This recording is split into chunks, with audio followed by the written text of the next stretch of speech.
हम लोग तो ये कहना चाहेंगे कि 16 फरवरी को ही हम लोग इतनी जबरदस्त ताकत दिखाने वाले हैं कि सरकार जयपुर की हो, सरकार दिल्ली की हो, वो चेतेगी, हमारे मुद्दों पर विचार विमर्श अवश्य करेगी।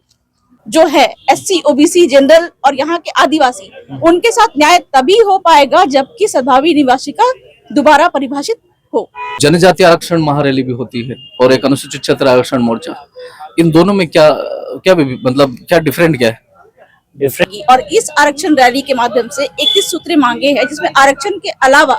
इस क्षेत्र में जितने भी समस्याएं हैं, संवैधानिक मांगों को पूरा नहीं किया जा रहा 5 अनुसूची के तहत, उन सारी मांगों का डिस्क्रिप्शन दिया हुआ है। दोस्तों नमस्कार, सभी का स्वागत है मेरे यूट्यूब चैनल में। आज प्रतापगढ़ में मैं हूं और प्रतापगढ़ में 16 तारीख को जो अनुसूचित क्षेत्र आरक्षण महारैली की पूर्व तैयारी की बहुत ही जोरों शोरों से तैयारियां चल रही है, उसके लिए बैठक थी। और बैठक में हमारे बीच में भारत आदिवासी पार्टी के राष्ट्रीय सदस्य, एडवोकेट और जैसा कि इस क्षेत्र में बोला जाता है बिल प्रदेश की बहू और झारखंड की बेटी, हमारे साथ में बबीता दीदी हैं और अनुसूचित क्षेत्र आरक्षण मोर्चा के प्रदेश संयोजक हमारे बीच में प्रसून जी मसार साहब हैं। तो सबसे पहले आप दोनों का स्वागत है। आज प्रतापगढ़ में ये जो मीटिंग ली गई, क्या उद्देश्य है इसका? जैसा कि आप देखेंगे कि इससे पहले प्रतापगढ़ से पहले बांसवाड़ा में भी आरक्षण को लेकर अनुसूचित क्षेत्र आरक्षण मोर्चा की जो रैली महारैली हुई थी, उसका आज ये दूसरा चरण है। और जब तक आरक्षण को लेके हमारी मांगे पूरी नहीं होती है, स्टेप बाय स्टेप हम ऐसा रैली का आयोजन करते रहेंगे और सरकार से हमारी मांगे लगातार चालू रहेगी। और इस आरक्षण रैली के माध्यम से 21 सूत्रीय मांगे हैं, जिसमें आरक्षण के अलावा इस क्षेत्र में जितने भी समस्याएं हैं, संवैधानिक मांगों को पूरा नहीं किया जा रहा 5 अनुसूची के तहत, उन सारी मांगों का डिस्क्रिप्शन दिया हुआ है। आपसे दूसरा सवाल कि बांसवाड़ा में जो रैली निकाली थी जी, उस रैली के बाद में बांसवाड़ा उस क्षेत्र में कुछ इम्प्लीमेंट हुआ? बिल्कुल, हम लोग इस 31 मुद्दे जो हमारे डिजाइन किए हैं अनुसूचित क्षेत्र आरक्षण मोर्चा के बैनर तले, उसको हम लोग दिन ब दिन प्रतिदिन प्रचारित कर रहे हैं और लोगों में जागरूकता भी आ रही है। लोग समझ रहे हैं कि जो हमारे हक अधिकार संविधान में अंकित हैं, उससे हम कहीं न कहीं वंचित हैं। ये चीज लोगों को मालूम चल रही है, एहसास हो रही है और लोग भी चाहते हैं कि इन मांगों को लेकर हम सरकार को चेताएं, क्योंकि जिस तरीके से 2013 में एक नोटिफिकेशन लाकर यहाँ डिसाइड किया जाता है कि यहाँ का जो मूलवासी है वो नहीं, यहाँ का जो सद्भावी जो है उसको प्रेफरेंस दिया जाता है रिजर्वेशन को लेकर। तो हम लोगों की सबसे जो बड़ी लड़ाई है, सद्भावी शब्द को उस पर पुनर्समीक्षा हो। 2013 की जो अधिसूचना है उस पर पुनर्समीक्षा हो। सद्भावी की जगह अनुसूचित क्षेत्र 1970 से रहता जो सद्भावी आ रहा है, उस वो ना होकर उन संविधान पूर्व से यहाँ का जो मूलवासी है, हमारी जो लड़ाई है सद्भावी को परिवर्तित करके यहाँ उसको पुनर्समीक्षा करके मूलवासी किया जाए, ताकि बाहरियों को जो रिजर्वेशन का फायदा हो रहा है और यहाँ का जो आदिवासी अनुसूचित क्षेत्र का है उसको नुकसान हो रहा है, उस चीज को रोका जाए। इसी चीज को और साथ ही साथ हमारी ऐसी कई मांगे हैं 5वीं अनुसूची के अनुरूप, जिसमें आपका प्रशासनिक सेवा को लेकर हो, आपका जमीन के मुद्दों को लेकर हो। उसी तरीके से हमारे जो 31 मुद्दे हम लोगों ने डिजाइन किए हैं, हम लोग निरंतर बांसवाड़ा में रैली के पश्चात अभी प्रतापगढ़ में जो 16 फरवरी को रैली आयोजित करने जा रहे हैं, हमारा मकसद है कि इन रैली, इन सभाओं के माध्यम से हम लोग लोगों में जागरूकता लाएं, जो संविधान में अंकित है उसके प्रति जागरूकता लाएं और सरकार पर भी हम लोग दबाव बनाएं और हमारी जो डिमांड है उस पर हम लोग कमांड करें और इन 31 मुद्दों को हम लोग सरकार को मजबूर कर दें कि अमल करे। और इस अनुसूचित क्षेत्र के तमाम जो विद्यार्थी हैं, तमाम जो लोग हैं, उनको इन चीजों का जो संविधान में पुरखों ने हमारे लड़ झगड़ के जो बचाया है उसका फायदा मिले, ताकि हमारा जो अनुसूचित क्षेत्र है वो विकसित हो सके, 5वीं अनुसूची के अनुरूप विकसित हो सके। आप अपने अभी जो संबोधित करते हो, आप कह रही थी कि आपको पढ़ाई करने का कोई औचित्य नहीं है, क्या कारण है ऐसा बोलने का, क्या कारण? जी, मैंने अभी अपने उद्बोधन में ये बात कही थी कि प्रतापगढ़ में जो हमारे युवा लोग हैं, रूम लेके रह रहे हैं, किस लिए रह रहे हैं? ताकि यहाँ पे जो आरक्षण का प्रावधान है उसके अनुसार हमको कहीं ना कहीं हमारी नौकरी लगे। माता पिता की भी यही उम्मीदें रहती है। मैंने देखा है इस भील टेरिटरी में कि माता पिता मतलब खुद तो किसानी करते रहेंगे, लेकिन बाल बच्चों को किसी भी तरीके से, अब हमारे पास तो इतना पैसा है नहीं यहाँ पे कि हम जयपुर या फिर कहा जाए कि मेट्रो सिटी में भेज सके, तो कथित तौर पे जहाँ पे सक्षम हो सकते हैं गांव से निकल के शहर में उनको पढ़ने के लिए भेजते हैं। लेकिन सरकार जो कुठाराघात कर रही है, जैसा कि प्रसून जी ने अभी बताया, अभी हमारे जो प्रदेश संयोजक जी ने कि जो नोटिफिकेशन लेके आए हैं, आप 2012 का कार्मिक विभाग का नोटिफिकेशन आप पढ़ेंगे, उसमें ये बात साफ लिखा हुआ है कि 5वीं अनुसूची के अनुरूप आप आरक्षण का प्रावधान करेंगे तो यहाँ के स्थानीय आदिवासी बातें के लिए ही करेंगे। तो इससे हमारा ये मतलब नहीं है कि आप अन्य को आरक्षण मत दीजिए, आप निकालिए, लेकिन 5वीं अनुसूची के तहत जो आप नोटिफिकेशन निकाल रहे हैं आरक्षण को लेके, वो यहाँ के स्थानीय आदिवासियों के लिए किए और राज्यपाल अन्य लोगों के लिए यहाँ पे नोटिफिकेशन निकाले। और उसके बाद भी सद्भावी निवासी शब्द को जो नोटिफाइड किया गया है, सबसे पहली बात है कि स्थानीयता यहाँ पे तय नहीं है। कहीं ना कहीं आप देखेंगे कि पिछले दिनों कहीं कर्नाटक के व्यक्ति को यहाँ पे नौकरी लगी है, तो बाहर के लोग, जो यहाँ की जो स्थानीय जो नॉन ट्राइबल लोग हैं, उनको यहाँ पे आरक्षण का उतना लाभ नहीं मिल पा रहा है। बाहरी लोगों को यहाँ पे बसा के उनको आरक्षण देने का जो सरकार की साजिश है, कहीं ना कहीं पूंजीपतियों को फायदा पहुंचाने की साजिश है। तो इसीलिए मेरा ये कहना था यहाँ के स्थानीय को, मैंने यही कहा, हमारे जो युवा है, युवा पीढ़ी के लोग, कि जब आप आरक्षण के मुद्दों को समझ नहीं रहे हैं, आरक्षण के नाम पे आपके साथ में कितना कुठाराघात किया जा रहा है, ये आप नहीं समझ रहे हैं, और आप यहाँ पे पढ़ाई करें, क्या फायदा है? हाँ, लेकिन आपका लोकतांत्रिक अधिकार है आपके पास में कि आप सुप्रीम कोर्ट जाए, आप मतलब कि विधायक संसद के माध्यम से कहे, या फिर जमीन में उतर के शांतिपूर्वक रैली, धरना, प्रदर्शन करके, चूंकि एक वोट आपका भी जा रहा है, आप युवा है, आपको मतलब कि अधिकार है कि कार्यपालिका, न्यायपालिका, विधायिका में आपके साथ में न्याय हो। तो आप जो पढ़ाई कर रहे हैं, तो आपको उसको पूरा फायदा मिलना चाहिए। तो उस एक वोट के चलते आपका ये अधिकार बनता है यहाँ के युवाओं का कि आप यहाँ पे पढ़ाई कर रहे हैं, प्रतापगढ़ में रूम लेके या फिर कहीं भी आप रूम लेके पढ़ाई कर रहे हैं, तो आपको आरक्षण का पूरा लाभ मिलना चाहिए। तो इसलिए क्या है कि आप इस रैली में आइए, अपने अधिकारों की मांग करिए और लोकतांत्रिक तरीके से सरकार को मजबूर करिए कि आपको आरक्षण का पूरा लाभ दे, जो कि 5वीं अनुसूची के तहत यहाँ पे नोटिफाइड है। दूसरी बात है कि जो सरकार जो कर रही है, कार्मिक विभाग का नोटिफिकेशन निकला, मैं ये कहना चाहती हूँ कि संविधान ऊपर है या फिर विधायिका ऊपर है। यहाँ पे सरकार ने ऐसा मतलब कि अपने आप को रिप्रेजेंट करके रखा है कि सुप्रीम कोर्ट, हाई कोर्ट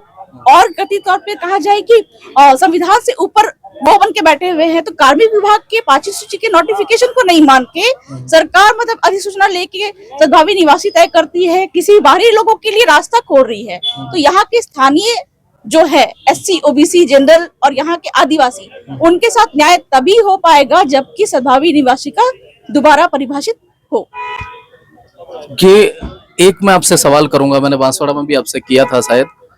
जनजाति आरक्षण महारैली भी होती है और एक अनुसूचित क्षेत्र आरक्षण मोर्चा, इन दोनों में क्या क्या मतलब क्या डिफरेंट क्या है? डिफरेंट आपको बता देना चाहेंगे कि जो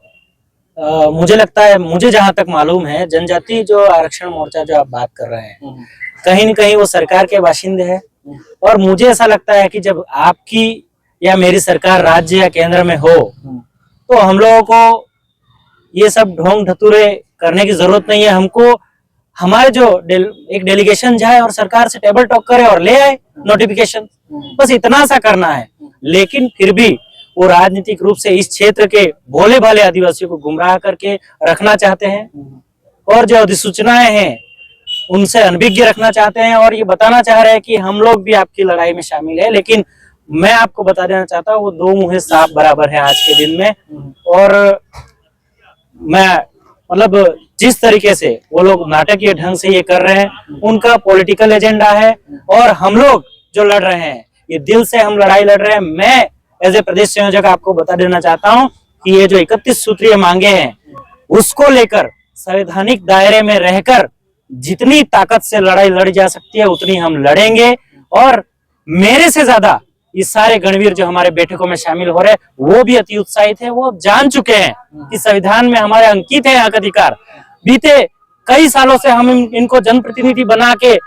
विधानसभा में भेजा, लोकसभा में भेजा, वो लोग जान चुके हैं कि ये लोग नाटक कर रहे हैं। वैसे आपने पूछा इसलिए मुझे बताने की जरूरत पड़ी, वरना लोग आज जागरूक हैं, वो जान रहे हैं कि ये लोग हम लोगों को गुमराह कर रहे हैं। अनुसूचित क्षेत्र जो आरक्षण मोर्चा है, वो सच्ची लड़ाई लड़ रहा है, दिल से लड़ रहा है। और हम लोग जब तक ये 31 मुद्दों पर सरकार अमल नहीं करती है, हम लोग इस मुद्दों पर कमांड बनाते रहेंगे, इस क्षेत्र में निरंतर जागरूकता फैलाते रहेंगे और ये मुद्दों को इस जो संविधान में अंकित है उनका फायदा हम तमाम इस क्षेत्र के विद्यार्थी जो है उनको दिलवाएंगे, और तमाम इस क्षेत्र के जो अभिभावक गण हैं, लोग हैं जिनकी उम्मीदें हैं उनके बच्चों से, उनको भी हम लोग मंजिल तक ले जाएंगे। ये आपके चैनल के माध्यम से मैं कहना चाहता हूँ। फिर हम लोग तो ये कहना चाहेंगे कि 16 फरवरी को ही हम लोग इतनी जबरदस्त ताकत दिखाने वाले हैं कि सरकार जयपुर की हो, सरकार दिल्ली की हो, वो चेतेगी, हमारे मुद्दों पर विचार विमर्श अवश्य करेगी। क्या अनुसूचित क्षेत्र के ही ये जो आरक्षण की लड़ाई सिर्फ टीएसपी क्षेत्र के लिए ही है? क्योंकि इस पूरे देश में भी लोग रहते हैं, उनको भी उम्मीदें हैं, तो क्योंकि आप उस पार्टी के राष्ट्रीय सदस्य भी हैं और एडवोकेट भी है, तो क्या सिर्फ इसी एरिया के लिए है ये? जी बिल्कुल नहीं, नाम तो जरूर आपको दिखेगा अनुसूचित क्षेत्र आरक्षण मोर्चा, लेकिन पहला मुद्दा आप देखिएगा तो वहाँ पे कथित तौर पे रेगिस्तान क्षेत्र के बारे में बात किया हुआ है, वहाँ पे आपका मध्य प्रदेश के बारे में बात किया हुआ है कि उन क्षेत्रों में जो नोटिफाइड ट्राइब है उनके लिए अलग से, मतलब कि उनको 5वीं सूची में अधिसूचित किया जाए, ताकि कथित तौर पे जो लोग बोलते हैं तो उनको भी आरक्षण का जो लाभ है 5वीं सूची का वो उनको भी मिले, जो कि इस आरक्षण से वो वंचित है। और कहीं ना कहीं लोगों की डिमांड भी है कि टीएसपी क्षेत्र के नाम पे, अनुसूचित क्षेत्र के नाम पे केवल प्रतापगढ़, डूंगरपुर, बांसवाड़ा, उदयपुर और अन्य क्षेत्र है, इन लोगों को 5वीं सूची का लाभ मिल रहा है, टीएसपी का लाभ मिल रहा है, और बाकी के जो क्षेत्र हैं कहीं ना कहीं वो नोटिफाइड नहीं है। मैं आपको साफ साफ बता देना चाहती हूँ कि जो स्वतंत्र रजवाड़े के रूप में राजस्थान राज्य रहा था 1950 में इस क्षेत्र को अनुसूचित क्षेत्र घोषित किया गया, तो आगे जाके राष्ट्रपति महोदय के पास में है कि वो चाहे तो जाके और बढ़ा सकते हैं, आदिवासी क्षेत्र इनको में डाल सकते हैं। तो हमारी जो मांगे है, केवल नाम तो आपको दिखेगा लेकिन वो जितने भी यहाँ के आदिवासी हैं उन लोगों के लिए है, और साथ ही साथ में जो पार्टी की बात करें तो जो वंचित शोषित समुदाय है, जो राजनीतिक पीड़ित है, उनके लिए लगातार बिना किसी धर्म, बिना किसी जाति को देखते हुए हमारे लोग पार्टी जो है इस बारे में काम करती है। आप एज ए प्रदेश संयोजक 16 तारीख को कितने लोगों आने की संभावना लग रही है आपको? हम लोग जिस तरीके से हमारे जो तमाम जिम्मेदार साथी हैं, तमाम जो हमारी विंगे हैं, वो निरंतर जिस तरीके से प्रचार प्रसार कर रही हैं, और उस प्रचार प्रसार का जो दौर है वो इस तरीके से है कि आंकड़ा बता पाना मुश्किल है, और हमको पूरा विश्वास है कि पंडाल आर पार हो जाएगा। मैंने आपको अभी पहले भी बताया कि सरकार चेतेगी, तो इतने लोग होने वाले इस अनुसूचित क्षेत्र के कि सर गिनना मुश्किल होगा उस दिन। ये बस इतना सा आपको बता देना चाहते हैं। ये थे हमारे बीच में प्रदेश संयोजक जी, और आप राष्ट्रीय सदस्य पार्टी की और एडवोकेट भी है, इस क्षेत्र की सलाहकार भी है, और 16 तारीख को लेकर के और आज की मीटिंग को लेकर के और हमारे व्यूवर्स को आपकी तरफ से क्या मैसेज? जी, हम लोग आपके जितने सज्जन कटारा लाइव चैनल जो है उसका जितने भी व्यूअर्स हैं उनको भी हम लोग आपके चैनल के माध्यम से कहना चाहते हैं कि इस रैली को भी सफल बनाएं, और आदरणीय जो सज्जन जी है उनके चैनल को भी आप लोग मतलब पूरे देश भर में प्रचार प्रसार करें, क्योंकि ये हमेशा दबी कुचली वंचित शोषित आवाज जो रही है उसको एक प्लेटफॉर्म दिया है। आप लोग तेजी से इसको सब्सक्राइब करें, लाइक करें, और हमारी 16 फरवरी को जो प्रतापगढ़ में आयोजित होने वाली रैली है उसको भी सफल बनाया। धन्यवाद। आपकी तरफ से मैसेज? चलिए, सबसे पहले तो आपके व्यूअर्स को बहुत बहुत धन्यवाद, जोहार,